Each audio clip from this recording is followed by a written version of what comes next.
Selamat pagi kepada para hadirin sekalian, Profesor, Pakar, Pegawai Perubatan dengan pelajar Perubatan lah. Saya Dr. Christopher dari Vaskular Unit. Hari ini akan membentangkan tentang kes CPC lah yang berkenaan dengan Vaskular Unit. Sebagai seorang pengawal perubatan, kita sentiasa berhadapan dengan cabaran dan dalam memahami serta merawat penyakit yang lebih berkesan lah.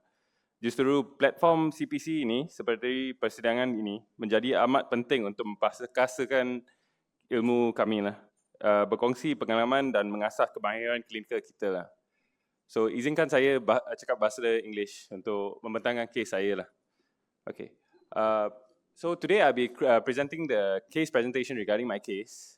Together with my other colleagues from radiology and also pathology, we'll be talking about this case to make it a fruitful discussion. So I start with my first slide, which is the case presentation of this patient. I'm presenting a 60-year-old lady with underlying hypertension on single antihypertensive, dyslipidemia and obesity.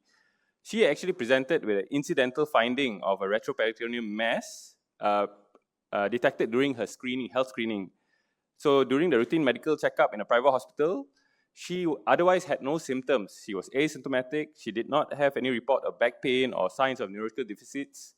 Even through screening for functional types of tumors, like for example, sweaty palms, headaches, uncontrolled hypertension, she did not have those types of symptoms. So regarding this, what could be the differential diagnosis of this patient?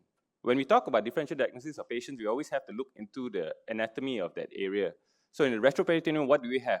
We have connective tissues, we have the renal kidneys there, we can have retroperitoneal metastasis, or adrenal tumors lah. Most of the organs there are retroperitoneally.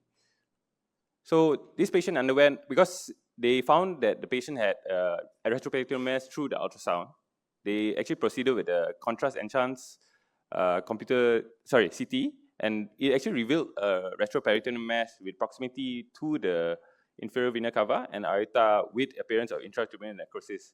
This is the tumor here, as you can see. And then they actually did a biopsy because it's an incidental finding. Of course, HP is one of the most crucial modalities to assess the tumor. They also did tumor markers, which is carcinoma embryonic antigen, CA19.9 and AFP, which came out normal. So the biopsy actually showed a large circumscribed enhancing mass seen at the right infrarenal para-aortic region, about 8 times 5 times 6 cm, playing the IVC posteriorly and laterally. So at this point, what was the impression? It was a large solid hypervascular mass at the right pyeretic and aortocaval region, aggressive in nature. So they further investigated with IEC and also cytology. These are actually to further investigate regarding the biopsy. So they had a high-grade angiosarcoma, strong positive vascular markers, negative for CD34, Mayo D1. Later, my colleague from histology, pathology will actually explain regarding this and further. So cytology, actually, they did of the pyeretic lymph nodes also showed malignant cells. They did a PET scan, which is a function scan, to actually further investigate regarding this retroperitoneal tumor. They showed a hypermetabolic heterogeneous mass at the IVC consistent with primary angiosarcoma, no FTG, avid regional nodal metastasis. So intra-op, with the diagnosis of thinking of angiosarcoma, we went in for surgery for resection. But as you can see in this chart, this is not the actual chart of the patient, but at least something for you to understand. During the resection, during a manipulation of the tumor, actually there was a spike of the patient's blood pressure. At this point, we actually were thinking of the diagnosis of could it be a neuroendocrine tumor? Because the patient had tachycardia, hypotension, raising a suspicion of a neuroendocrine tumor. Post-operative recovery was uneventful and the patient was discharged well. This was a specimen that was taken out. It's roughly measuring about 7 times 7 cm, and it confirmed the retroperitoneal tumor was a paraganglioma. So a little bit about paraganglioma. It's a rare neuroendocrine tumor that originates from the paraganglia, which is along the nerve, and collections of neuroendocrine tumor cells distribute along the autonomic nervous system outside the adrenal medulla. So when these tumors actually occurs in the adrenal medulla, they are known as pheochromocytoma. So where can it occur? It can occur in the neck, the thorax, and also the abdomen. And from studies, they actually noted that majority of the ones that occurs in the head, the neck, is actually more parasympathetic. So they divide it into two. One is sympathetic paragangliomas and parasympathetic paraganglioma. As I said, relevant, thorax, abdomen, and pelvis, they are more sympathetic. So these are the ones that actually have the catecholamine excess, which they present with diaphoresis, headaches, uncontrolled hypertension. So they often secrete catecholamines, making them functional. Patient exhibits episodic hypertension, palpitations, and there are others that have catecholamine excess type of symptoms. So for the parasympathetic, they actually occur in the head and neck, such as carotid body tumors. They're usually non-functional, and they do not secrete catecholamines. So at what age does it occur? It occurs at normally about 30 to 50 years, but our patient is about 60 years old. And abdominal paragangliomas are rare. So up to 30 or 40% of cases have genetic basis. If they're young, you should actually investigate regarding it. So the functional tumors normally present, as I said, catecholamine excess. The non-functional, they are painless, slow growing, and typically discovered incidentally. So biochemically, so what are the relevant investigations when we look at these patients with catecholamine excess? We have to investigate regarding the functionality. So we do plasma-free metanephrines or 24 hours urinary metanephrines. CT, MRI, they actually allow you to diagnose the patient based on anatomical localization and assessment of the tumor, because the initial screening was done by ultrasound.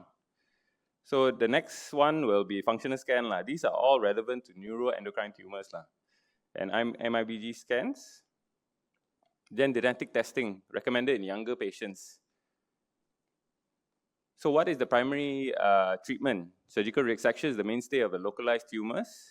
Alpha blockage, which is phenoxybenzamine, you have to actually completely block, saturate and block, so that during surgery, the patient doesn't have a surge of catecholamines while manipulation of the tumor. So essential and functional paragangliomas to control blood pressure and prevent intraoperative catecholamine surge, as you saw earlier in the chart. So additional therapeutic options, we can have radiotherapy if they are deemed inoperable, and or residual disease, especially in head and neck locations. Targeted therapies, agents, TKIs, tyrosine kinase inhibitors may be used in metastatic inoperable cases. And we have to do a lifelong surveillance because recurrence is there due to the potential recurrence of or METs. Regular follow-up and biochemical imaging is recommended. So these are relevant papers actually talking about paragangliomas. As you can see here, most of the classical symptoms are, if they're functional and secreting, they will have all the classical symptoms of catecholamine excess. But if the patient is having incidental OMA, that means incidental finding, symptoms may be lacking or more discrete. So they may carry a malignant potential, and close surveillance as recurrence disease metastasis is developed. This one, on the other hand, is talking about what are the relevant investigations you can do to actually investigate regarding a retroperitoneal mass, or if you're high suspicion of a paraganglioma.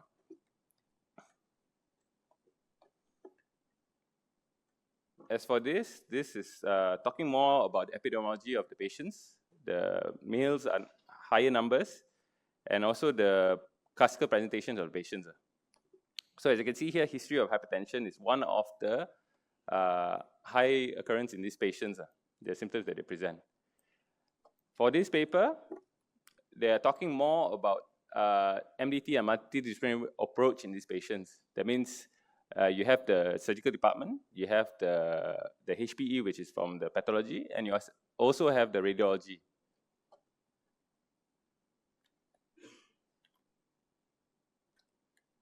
So these are my friends. I'll be passing over to my colleague, Dr. Amin, who's under radiology department. He will talk more about the imaging for these patients. Okay, thank you, Mr. Chris. I'm Amin from radiology. So this is just a timeline to recap back of the patient. So the first CT in HCTM is in December 2023. But prior to this, the patient went to a private center where she was screened for this mass and was biopsied. So we already have the HPE results by then. And then the patient had a PET CT in February 2024, followed by another CTA and CECT abdomen on the 20th of February. And then the surgery was done in March, and we have another CT follow-up in June post-op. Okay, so this is the first CT that we have. Unfortunately, we don't have the CT from the private center.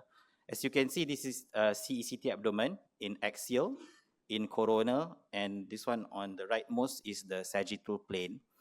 There's a lobulated mass at the retroperitoneal region, specifically at the aortocaval region. Okay, as you can see, I highlighted here.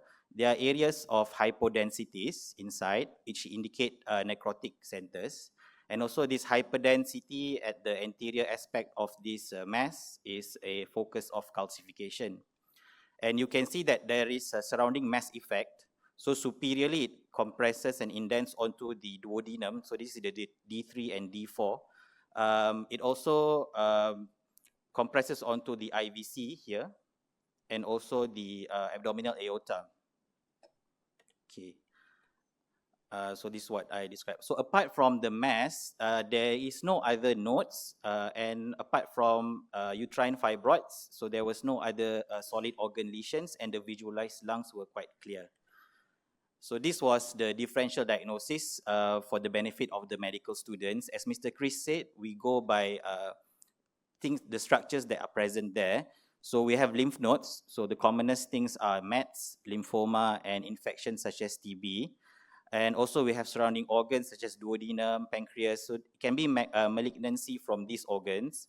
And finally, we have a rarer diagnosis such as sarcomas. And one of the commonest sarcomas is liposarcoma, commonest retroperitoneal tumor. But we also have rarer sarcomas such as angiosarcoma. And we also have the sympathetic chain, remember? So we have paragangliomas and also can be nerve sheath tumors. So I'll discuss that later. And then we had a PET CT. So on the right hand side is, you can see that it increased uptake within the kidneys and also the mass, sparing the area of necrosis.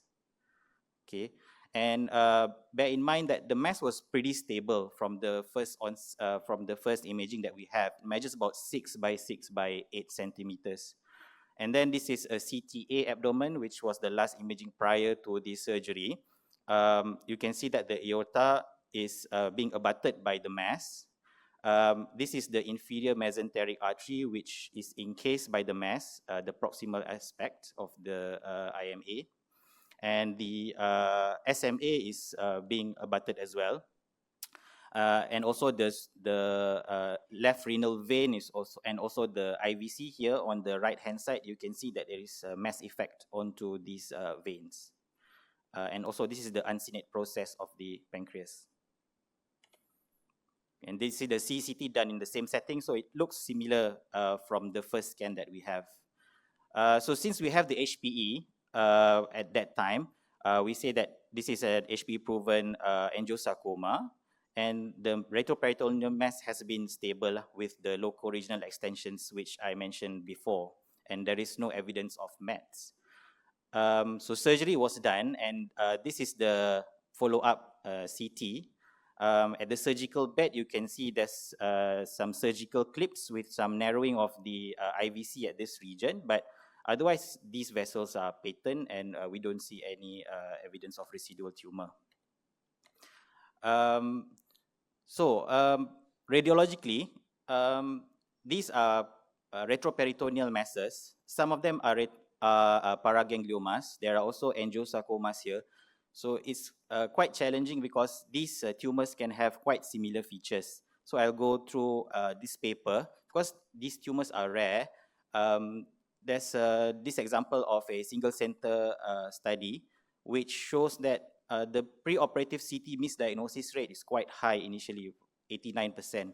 And even if we have some characteristics, they only reduce the misdiagnosis by 14%. And these features which can help the diagnosis radiologically is the thick tortuous arteries, proximity to the renal arteries and veins, and also the location behind the inferior vena cava, which is not so useful.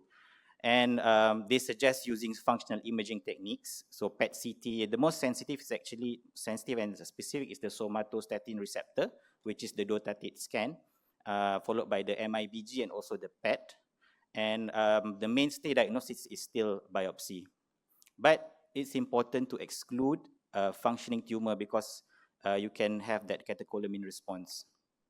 So I mentioned the differential diagnosis just now. So we go, for the benefit of the medical students, we can just visualize how these other differentials look like. So for lymphoma, it usually encases the surrounding structure. In our case, it's like causing mass effect, so we can exclude that. And we don't have any other lymph nodes. For metastasis, we don't really have any evidence of any primary tumor. For TB also, it encases the masses, the surrounding structures. I mentioned liposarcoma. Usually they can have fat attenuating, like this hypodense areas within, but not necessarily. Sometimes they do not. At the IVC, the commonest will be the leiomyosarcoma. So my example is not in IVC, but this is how it would look like. It can appear the same, heterogeneous with necrotic centers, but usually there's less calcifications. There's no calcifications inside. And this is an undifferentiated sarcoma, which can look like our mass just now.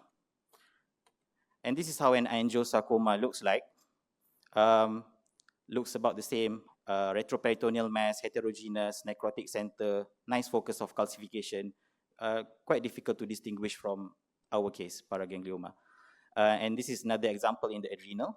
Very necrotic mass with calcifications. Okay. And paragangliomas, the main diagnostic feature that we look for is sometimes they can have these prominent vessels. But as you can see in our case, it's not necessarily the case. For example, this case is quite similar to ours where there are no significant enlarged vessels surrounding within the mass. And they can also present with hemorrhage. So in this case, the paraganglioma has presented with hemorrhage. It is an example of an MIBG scan. I don't have an image of a dotatate scan, so you can see that is increased uptake of the mass. MRI sometimes being requested to look for the characterization and also local extension. The typical feature that's being described is the salt and pepper appearance to distinguish it from other masses, but again, it is not always present. So conclusion, the imaging features are quite difficult to distinguish. So we need to rely back on the higher index of clinical suspicion. The functional image can be helpful, especially the dotatate scan, because it can distinguish paraganglioma from the rest. But again, it needs to have a high index of clinical suspicion to begin with. And yeah, so that's my talk. I will invite Mr. Al-Hafeez. Assalamualaikum and good morning. So I'll be talking about the preparation of patients in oncovascular surgery. Why do I put this as oncovascular? We'll understand in a moment. Right. Let me preface that we were going into the surgery looking at angiosarcoma. From the CT, from the biopsy, we were looking at an angiosarcoma, so we prepared as such. And as we know, angiosarcomas are locally invasive, and as my colleague presented, they usually come late and with metastasis. So our plan of attack at that time, as the CT showed no metastasis, was excision of the tumor with or without reconstruction, because from the CT there was abutment, but the CT was done probably about a month prior to the surgery. So a lot can change in a month for an angiosarcoma. So these are my considerations or the outline of my talk. So let me give you a little bit of an introduction. Oncovascular surgery is actually a relatively new term coined in about 2011. It's about the surgical resection. It's defined as surgical resection of a malignant disease with concomitant ligation or reconstruction of a large vascular structure.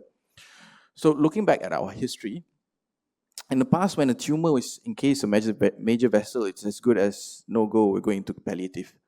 But that is not necessarily the case nowadays, because with good pre-operative planning, with a multidisciplinary team, and in our case, that we had our pathologist, our radiologists working hand in hand with us, we were, going into the surgery, looking for curative resection rather than just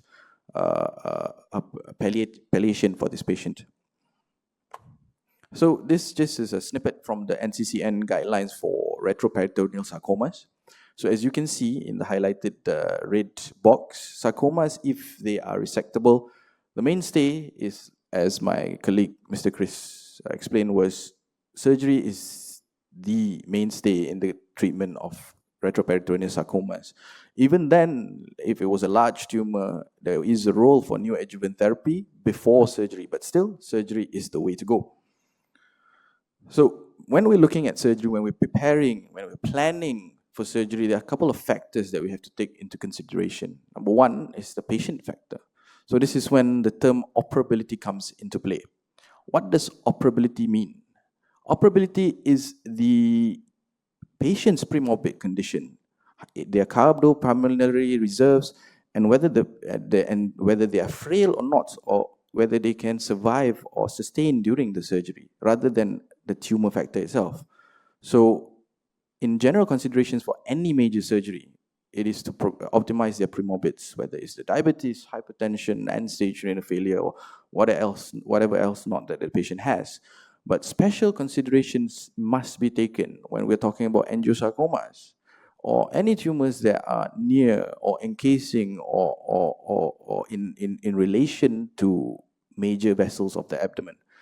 Why? Because there is a risk, or there is a possibility intraoperatively, that we have to clamp the aorta, we have to clamp the IVC, and this would increase the afterload, which is in turn increases the preload.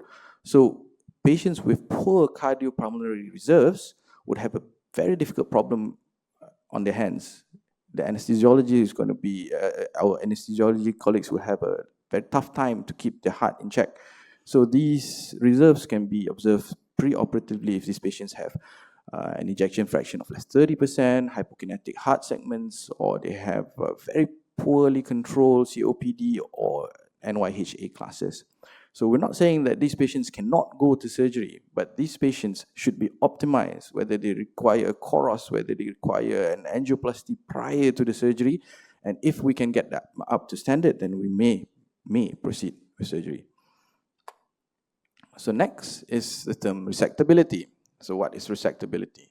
So this is when we're talking about the tumor itself.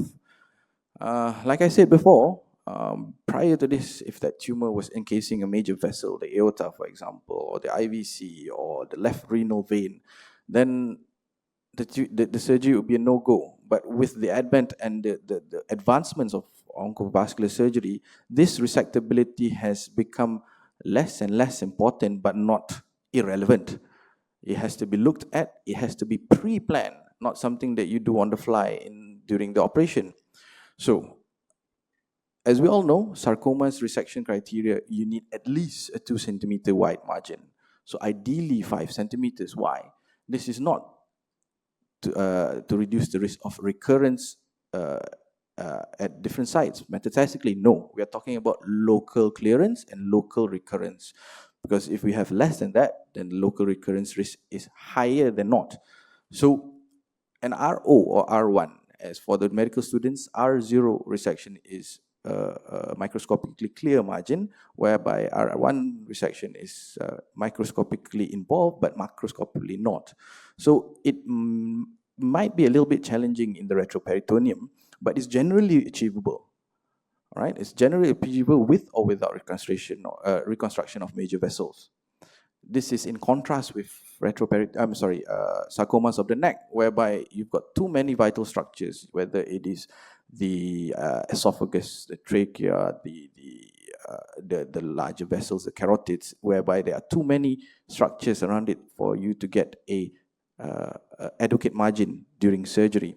So this is a photo of our intraoperative photo of during the op. As you can see in the blue, that's the tumor. It's about 7 times 7, as described by Mr. Chris earlier.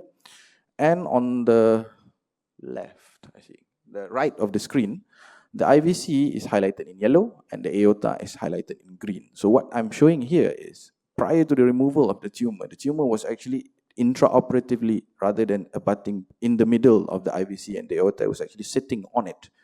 we managed to shave it off successfully without endangering the vessel or requiring any reconstruction for that matter. But that does not mean that we did not have to plan for it if that situation arises during the surgery, right? So the main principle of preservation, of surgery requiring excision or manipulation of major vessels is preservation of patency or continuity. However, this is not absolute because, as you know, the body can form collaterals. Delamy and et al. In 2009, they documented that the reconstruction of IVC below hepatic veins was deemed unnecessary due to collaterals, especially in slow-growing tumors. However, in our case, it is an angiosarcoma. So if it had been an angiosarcoma and we had to do some resections of the IVC or the aorta, reconstruction would have been indicated. So what is the benefit of actually not reconstructing and just, let's say, ligating the IVC? This reduces the OT time. It reduces the risk of that comes with DVT, with prolonged immobilization, prolonged surgery, increases the risk of pulmonary edema, pulmonary embolism, sorry. So, and when we do not need to reconstruct with the usage of grafts, whether it's, we'll talk about grafts right after this, so there will be less risk of graft infection, graft leakage, and subsequently, patients who are on grafts or do have grafts require some sort of anticoagulation, whether it's lifelong, whether it's for 6 months, but the risk of anticoagulation is there as well, which is the risk of bleeding. So next, if the vessel requires reconstruction, so what are your options? It depends on what vessel and how much do you need to reconstruct. So when we're talking about the IVC, as our initial photo earlier during the surgery, it was sitting more onto the IVC in comparison to the aorta. If we had to remove, this was all in the planning. In the end, we did not have to do it, but we had to be prepared for it. So if we had to repair the IVC and the expected narrowing was less than 50%, and a primary repair, like shown in the photo, in the first photo, would be adequate so that there is enough venous return into the heart. But if the expected narrowing was more than 50%, then a patch repair using either a synthetic or a allograft or xenograft would be recommended. So, and the next will be reconstruction with the graft into position. This one, if let's say there was any resection of the aorta, would be indicated, and we can use either an autologous graft, a xenograft, or synthetic Dacron PTFE conduits. So, but not only that, let's say we had to resect the aorta, and for somewhat other reason, although we plan for a clean surgery, as you can note that in front of the retroperitoneum is bowel on the sides. You have your ureters. If there was any injury that caused contamination to your surgical area, then we have to think about reconstructing elsewhere. Reason being, graft can get infected, and graft infection is disastrous. So we can look at extra anatomical reconstruction. So like in the photo, the axillobifemoral bypass using a synthetic graft. So this excludes any risk of graft infection secondary to contaminated surgical area. But of course, there's skin contamination that you can't go away anyways, right? But the risk is significantly reduced if you not put the graft in a contaminated area to begin with. So apart from just talking about vessels, because we are the vascular unit, we still need to bear in mind that there's risk of other organs that might be involved during our resection, whether we had to do it for the sake of removing the tumor in its entirety or whether it was iatrogenic. So we had to be prepared for bowel reconstruction. And this can be done either using primary anastomosis, using handstone or staple technique, or if, let's say, the surgery was very prolonged, the operative field was very contaminated, we can bring it out as a stoma temporarily before actually reversing that stoma at a later date. So this goes back to the principles of not increasing your OT time to reduce the risk of PE, reduce the risk of DVT and whatnot. So, and finally, because during your operative field is quite near the ureters, there is also risk of ureter injury or and that requires reconstruction. So it can be used, primary repair can be used if the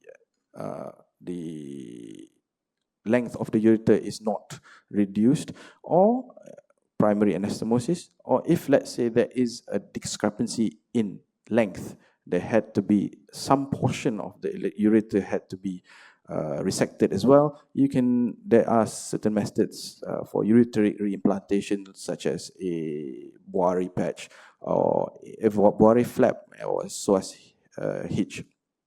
So next, we were talking about, in this particular patient, we talked about resectable disease. What if it was an unresectable disease? What if it was an inoperable patient, with patients with very poor cardiac function, with very poor cardiopulmonary reserves?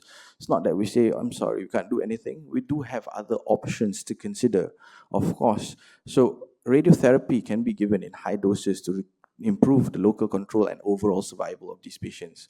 Cytotoxic chemotherapy, which are anthracycline-based or taxane-based, can also be given for sarcomas, angiosarcomas.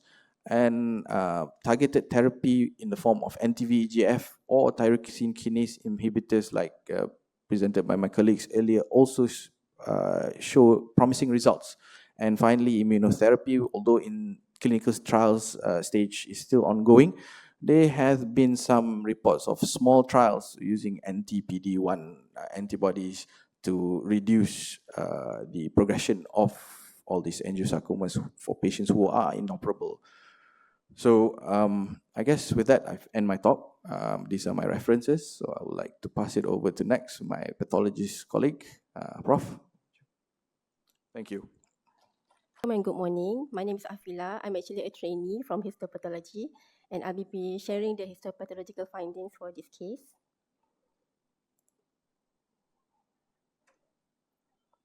All right. Okay, so what we received in the lab is this mass here on the left. So it is labeled as retroperitoneal mass. So as you can see, it is lobulated with very smooth surface, measuring 72 times 65 times 42 mm. So in the lab, what we do with the specimens is we slice them and we immerse them in the formalin fixative solution. So that will help preserve the architecture of the tissue so we can see them under the microscope and analyze them. So after we slice them, we have a look at the tumor itself. So as you can see, this tumor, it is encapsulated. So it has quite a thick fibrous capsule. And they are predominantly solid and heterogeneous in cut surface. So by heterogeneous, I mean there are areas where it looks quite spongy and very hemorrhagic. So you can tell that this tumor is highly vascularized. And then there are areas where the tumor looks tan-colored and brownish, and there's also area of blackish area here, okay, which could indicate necrosis. Okay. All right. So under the microscope, we can see that this capsule here is made out of fibrous capsule. So this is a capsule here, the pinkish area, and this is our tumor cells here. So it is arranged mainly in sheets, and you can see there are some hemorrhage area, and there are a lot of blood vessels intervening in between the tumor cells. Okay, so this is another picture. So in some areas, the tumor actually try to form nests, okay, very vague nests around here and here, but they are mainly disrupted and arranged in sheets.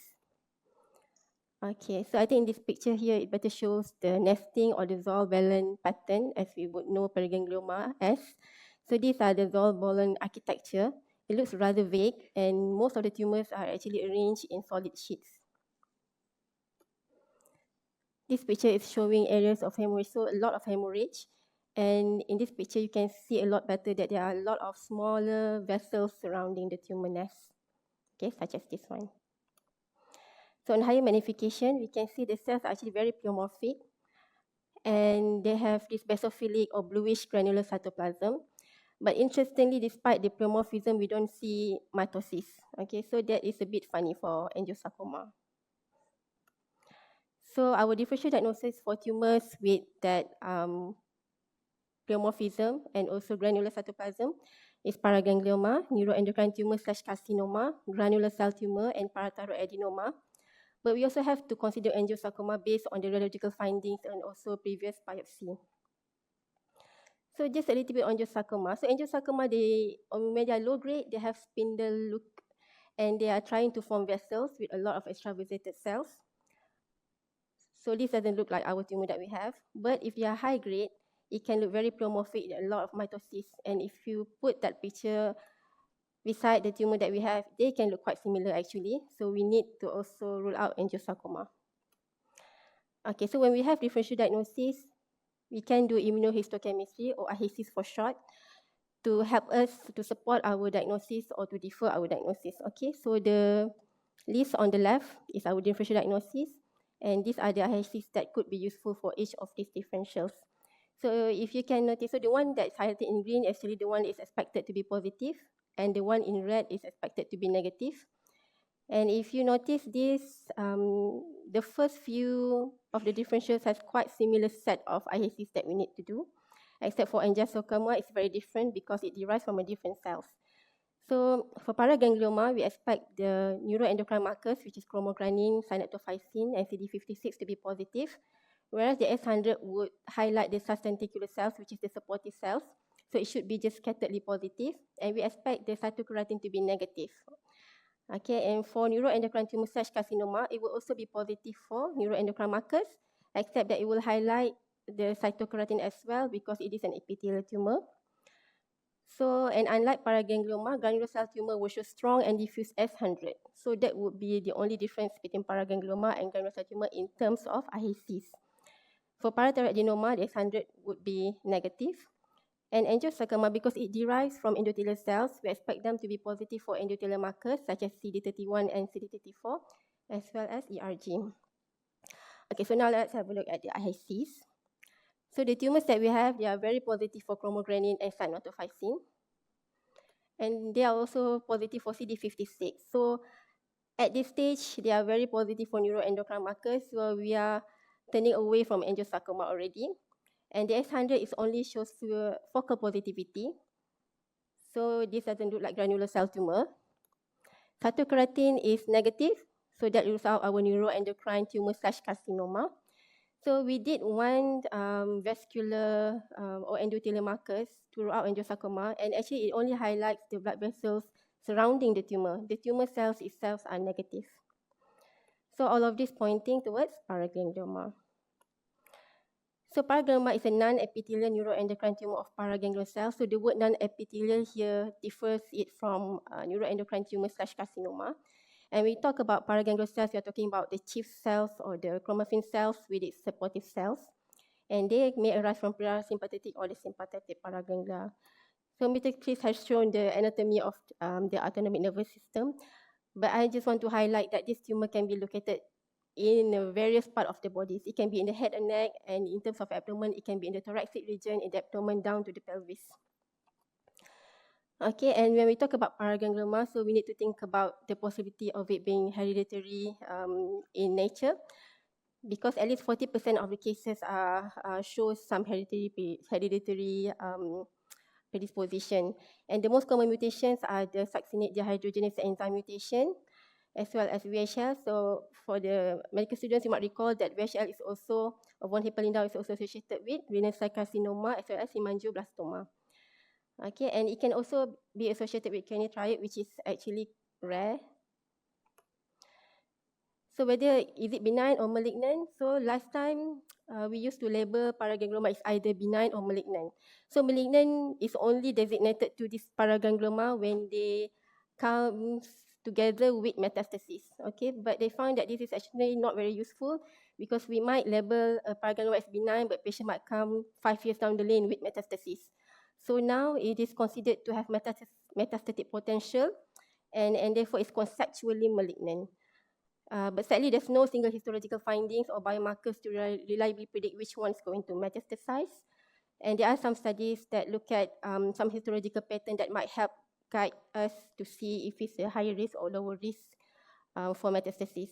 So these histological pattern include diffuse growth pattern, necrosis, high celerity, high proliferative index. But even with all of these features, they still need to be clinical and molecular correlation. So it's quite hard to predict which one is going to metastasize actually. So just going back on the histological features. So we are always taught that the classic paraganglioma, they have dissolved Bolen architecture with eosinophilic cytoplasm, and they can have this granular basophilic cytoplasm. But in fact, they can also have trabecular or diffuse growth pattern. They can even have large confluent nests or inverse pseudorosettes, okay? So although classically we're being told that paraganglioma looks like this, very uniform and arranged in a very nice Zoll-Pelham pattern, it can in fact look like this, or this one with a very sclerotic background, or even like the ones that we have with our patient. So even in histology, actually it can be quite challenging to diagnose paraganglioma. So without the help of clinical, radiological, and also Al-Hafeez, it can be quite difficult. Yeah, so with that, I thank you.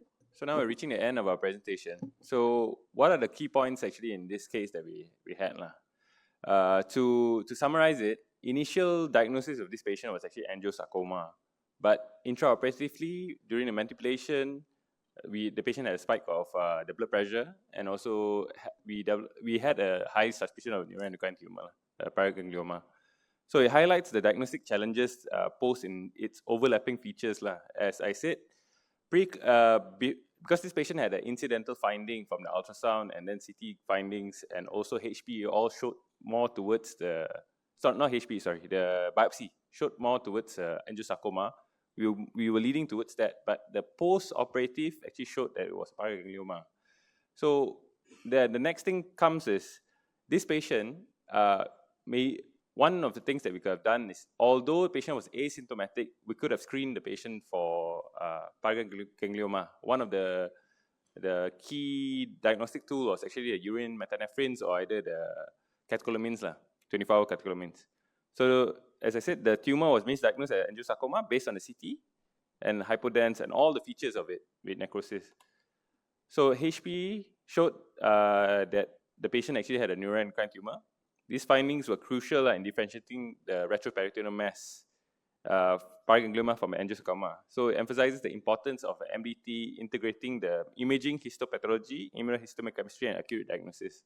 So one of the tools is, prior to op, if we would have started phenoxybenzamine, properly controlled the blood pressure, all that, maybe we could have diagnosed the patient accurately prior to that. So this clinical pathology conference correlations actually underscores the need of MDT approach and careful evaluation to avoid misdiagnosis, which can have significant implication of treatment and surgical planning. So this is the end of my presentation. Any questions, if I may ask? Okay. If you guys have any questions, you can ask personally. It's no problem. You can always approach us.